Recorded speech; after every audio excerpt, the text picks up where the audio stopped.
Hi everyone, my name is Laura Sefton. I'm a physical therapist at Gateway. Today we're just going to talk a little bit about some of the equipment that we have. One of the pieces of the equipment that we're utilizing a lot right now is called the MyoCycle.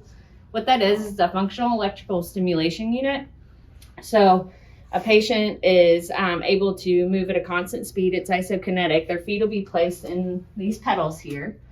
And what you do is you're actually hooking them up to electrical stimulation. Now you can do 3 channels on each side, so you can hook them up to six channels essentially to get the e-stim activated and to really get some good contraction of those muscle groups. So some of the patients that we use it on, they can have MS, anything neurological essentially. So MS, we use it with our spinal cord injury patients as well. I've had a couple patients that didn't necessarily need the stim, but I use it for the constant cycling motion. So some of our Parkinson's patients.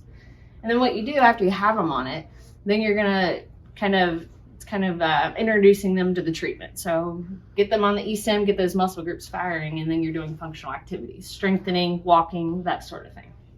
So with the machine, like I said, it's isokinetic, so it's moving at a constant speed. With the e-stim, what it's doing, it has power sensors that actually look at where the person is in their cycle, so it'll activate at the appropriate time. And then once they're activating, you're encouraging the patient to push through the heels. So the more push and power output that they have, the more e-stim and resistance that'll be provided for them. So this is kind of what the screen looks like. Each patient has their own ID and PIN. If you don't really want it to log, if you're just kind of doing some trial runs, playing around with it, you can skip that. It just won't save their data. If you want to save their data, it goes to the Myelin portal, which you can pull that up and see progress. Spasm level, depending on if they're spastic or not, or if they're real tight in general, you may want to adjust it there. And we can go into more detail when that time comes. 3 measurements are taken to get the appropriate angle to hook them up. And then what you'll do is start. The machine constantly has a 2-minute warm-up. And then what you're doing looking here is, sorry, it was hitting there. You're looking at the different channels that are hooked up. So this is just kind of a quick little picture to show you what the main screen. So this is the muscle groups that you're targeting.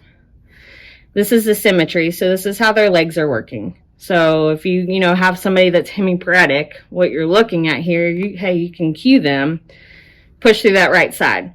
Really push through that right side, relax the left side. This is kind of our key component. We're looking at the power output. That's how active power output, how much power they're producing. Higher the power, more resistance, more benefit.